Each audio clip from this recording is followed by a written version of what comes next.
there. And of course, being the second Friday morning of the month, we're heading to the Zoom, the great world of technology this morning with our resident naturopath and nutritionist, Kelli Kieselbach. We're naturally speaking this morning. How are you, Kelli?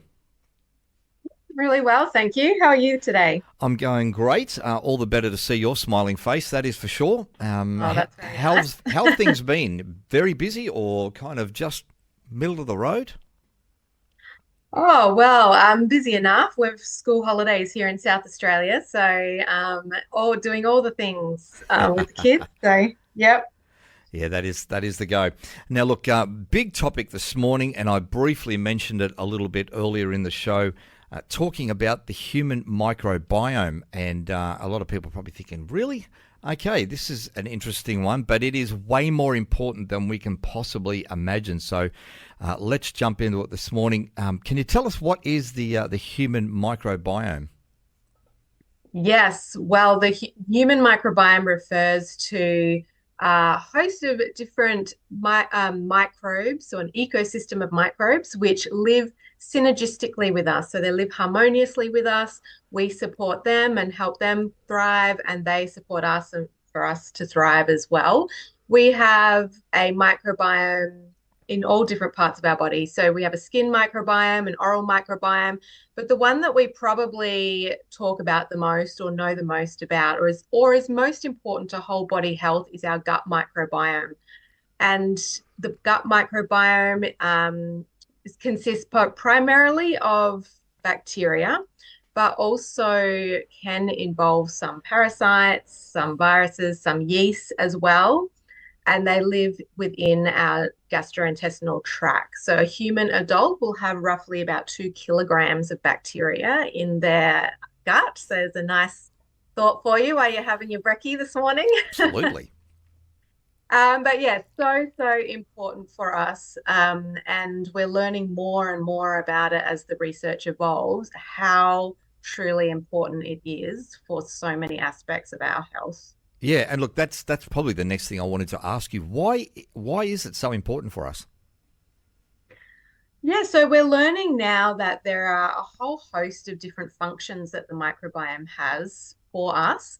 So it provides us with different components. It helps produce certain vitamins. It helps produce certain neurotransmitters. It is very powerful in communicating with our brain or helping regulate our nervous system response, and is responsible for regulating our immune system as well. So it has such an important role, and we just can't live without it, basically.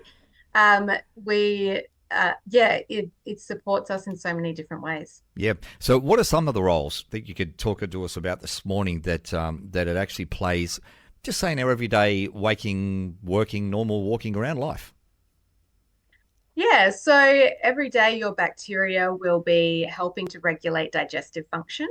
So that's probably one of the more obvious, when we're talking about the gut microbiome anyway, one of the more obvious roles that it has.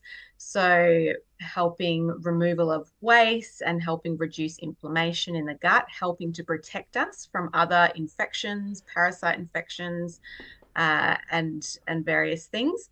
It also, like I said, it produces a whole host of neurotransmitters for us. So things like serotonin and dopamine, the majority of that is actually produced in the gut, and the bacteria have a important role to play in that, and an important role to play in the gut-brain axis in general. So I think we touched briefly on that when we talked about depression and anxiety, about Yep. how the gut, including that bacteria, can communicate directly with the brain and influence our mood and our thinking, our cognition.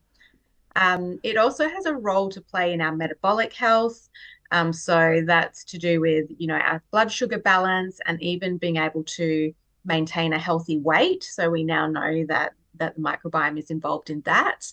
And also probably the biggest thing is immune function. So it really directs, it's the general of the army in terms of directing our immune system in what to do and keeping inflammation at bay as well.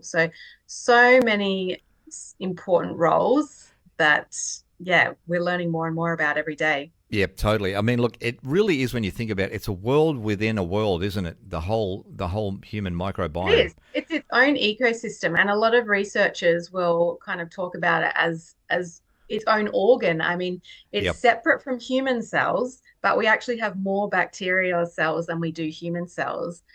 So it really is. We need to like think of it as its own organ and treat it that way and care for it and look after it.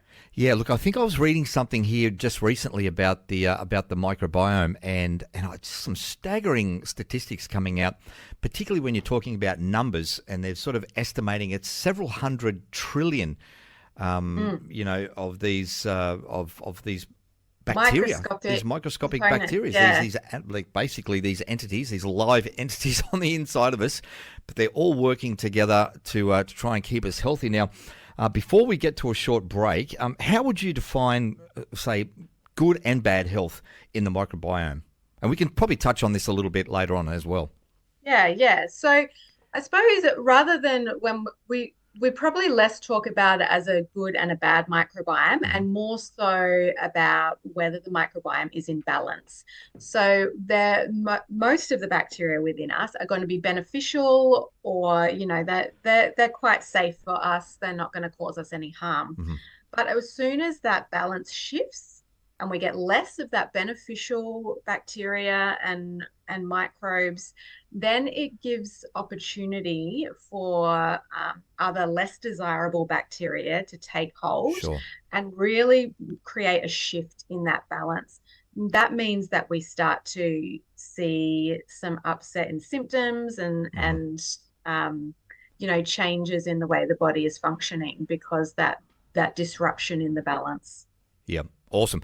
We will get into that just on the other side of the break. We're joined this morning. We're naturally speaking this morning. That is the segment with our resident naturopath and nutritionist, Kelli Kieselbach, is joining us over Zoom this morning, talking about the human microbiome. We'll take a short break. We'll be back right after this. Rima Brecki on your Friday morning. We are naturally speaking with our resident naturopath and nutritionist, Kelli Kieselbach, is in with us this morning. We are chatting about the human microbiome, a huge topic. And when you dive into it a little bit deeper, you actually realize, wow, I probably don't know anything about this compared to what I knew before. This is mind blowing. So, Kelli, let's kick off again this morning now. What are some of the ways or some of the things that can disrupt the microbiome? Yes, well, probably the most obvious one is a poor diet. So high sugar diet, high in saturated fats, and not enough fruits and vegetables. So diet is probably the most influential when we're talking about the gut microbiome, at least. But some other things are, alcohol, recreational drugs, medications. So particularly, Antibiotics. antibiotics and the Hmm. overuse of antibiotics is a real disruptor. But also things like reflux medications, pain medications, they can disrupt the microbiome as well. Also, pesticides and dishwashing detergents and all those things that we use to try and kill bacteria, Yep. they're also going to have an impact on your normal beneficial bacteria. So it's really important to be mindful of that. If you have the option of sort of eating more organic or using more natural, washing up liquids and those kinds of things, really important. Yeah, some other things probably to a lesser extent, but still important, is sleep and exercise impact our microbiome either for better or worse. So, getting enough sleep and getting good quality, moderate exercise is actually helps in terms of promoting the balance of bacteria. Yep. Yeah. So if we are, if we are living in a state of fairly poor health, maybe we've got some people listening and thinking, oh my gosh, I think I do a few of those things on a fairly Yeah. regular basis. So that may be having Mm. some impact. What can that look like, and how can it affect us? Yeah. So the most obvious signs of microbiome imbalance will be, digestive symptoms. So you might experience chronic constipation or alternating diarrhea, constipation, Hmm. reflux, frequent bloating, nausea, those types of things. If you those kind of irritable bowel syndrome type of syndrome symptoms, Sure. certainly, but also it's involved, inflammatory bowel disease and that kind of thing. However, not everyone will have severe gut symptoms if their microbiome's imbalanced. They might have a few little niggly things like get bloating occasionally, or have some sluggish, bowels. But people can still have a disrupted microbiome and it may present in other ways. So we know that an imbalance in the microbiome will contribute to immune system problems. So frequent colds and flus and infections, autoimmune disease is a big one. Yep. Also mood issues, so depression, anxiety, and there's some research now looking at mental health conditions like schizophrenia and how the bacteria are involved in that. And weight management as well. So people struggling to maintain a healthy weight and people with diabetes, it's all involved there. So it can present in each person quite differently. And pain and fatigue are big ones as well. So just non-specific chronic pain and chronic fatigue, definitely the gut health, it may not be the only factor, but it will definitely, it can present in that way. Yep, absolutely. I mean, look, I have been reading a lot about it, and some of the research that's coming out, again, as you mentioned, with even different things like with mental health conditions and stuff, because there is a biblical principle here, I guess, at play, or I'm not sure if it's a biblical principle, but we've probably talked about this a lot. You are what you eat at the end of the day. Yeah, that's right. I mean, everything in our body is built from the nutrients or the building blocks that we put in our mouth. So, Yeah.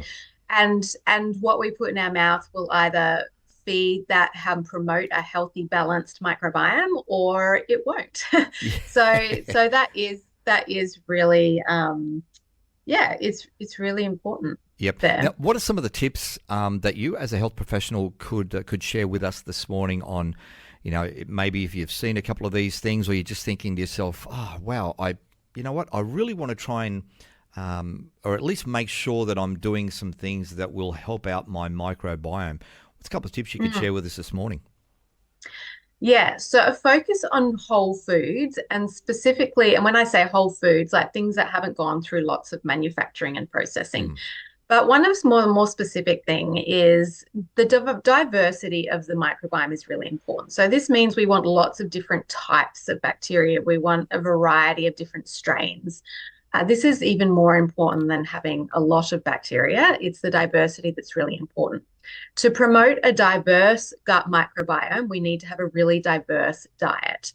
So having 30 different types of plant foods, so fruits and vegetables and nuts and seeds per week, has been shown to improve the diversity of the diet. So a little bit of homework for you all is to, start keeping a tally of how many different types of fruits or vegetables, nuts and seeds that you are eating in the week, and see if you can get to that 30. It might surprise you whether it might be quite difficult, or maybe you find it quite easy, but that's a really important thing.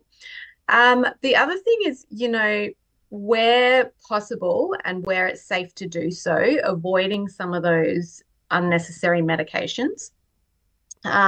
Obviously, you need to be guided on your health team to do that.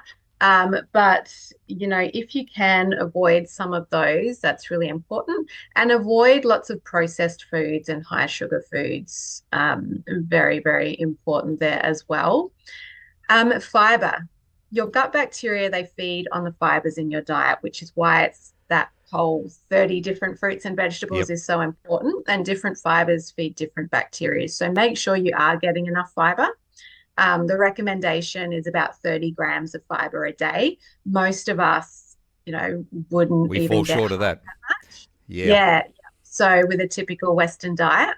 So again, another bit of homework just to see if you can find some ways to bump up that fiber intake. And some really great foods for that are like kiwi fruit, flaxseed meal, red dragon fruit is great as well, or your berries. So yeah, lots of different foods that you can add into your diet just to support your microbiome. If you then find that you do have some of those symptoms that I mentioned before that might indicate that there's an imbalance there, that's when I would go and see if you can work with a naturopath or nutritionist, someone who's very aware of gut microbiome and how to support it. And then just to talk about specific dietary strategies that might help you. Sometimes probiotics can be useful, but there are a whole host of different strains. And so when we're wanting to get a certain benefit for someone, for example, before we're talking about mental health. So if we're wanting to improve someone's mental health, we would choose specific strains for that. So because they're not all equal in the benefit that they provide. So there's some things that you can look into under the guidance of a practitioner to help support your health further. Yep, some really really great tips. And we know that with mental health, we were talking about depression, anxiety before, that they've done some studies where giving certain probiotics for people who are on antidepressants has actually helped the antidepressant work better. They've had a greater benefit doing it that way. So, lots of ways that we can support someone's health by manipulating and supporting the microbiome. Sure. Now, to finish up on this morning, really quick one. Lots of people take antibiotics for all different sorts of reasons. It's probably one of the most commonly prescribed medications out there on the market. I'm sure all of us have taken it at least once or maybe multiple times. Is it true to, if you're on a course of meds or you've just finished a course, replacing or at least trying to get a course of probiotics into the system? Is that a good tip for us this morning? Yes, absolutely. Great question, actually. Yes, and now we know that you can take probiotics directly alongside antibiotics because they are processed different in the system. You're still going to get some benefit. The main reason for taking probiotics while you're taking antibiotics is not that it replaces the bacteria, but it helps take up space in the gut to prevent other nasty or less desirable bacteria from taking up residence. So that you're trying to basically put them in there so that other bacteria don't take up that space. So definitely an important thing to do, and then work with someone after you finish the antibiotics to try and support your microbiome to get it back on track. Yep. Great tip. Now, finishing up this morning, we're talking about working with great health professionals. How can people get in touch with you? Websites, social media, and even booking appointments and things like that.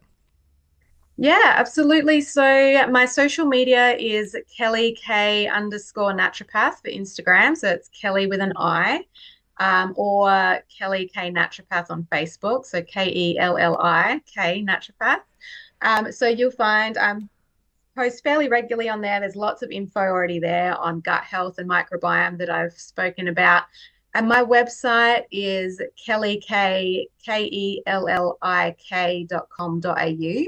Again, you'll find a lot of info on gut health and through my blog. And you can also find information about appointments. You can contact me. You can book a free phone appointment if you'd like to chat a bit about your specific circumstances. And you can book appointments online there as well. So, I'd love to hear from you if you wanted to connect. Awesome. Thank you so much, Kelli, for joining us this morning. Our resident naturopath and nutritionist, Kelli Kieselbach, joining us there this morning online. You hold the line, and I will get back to you very, very shortly indeed. This is Rima Brecchio on your Friday morning. Stay with us. We've got the 8:30 news next.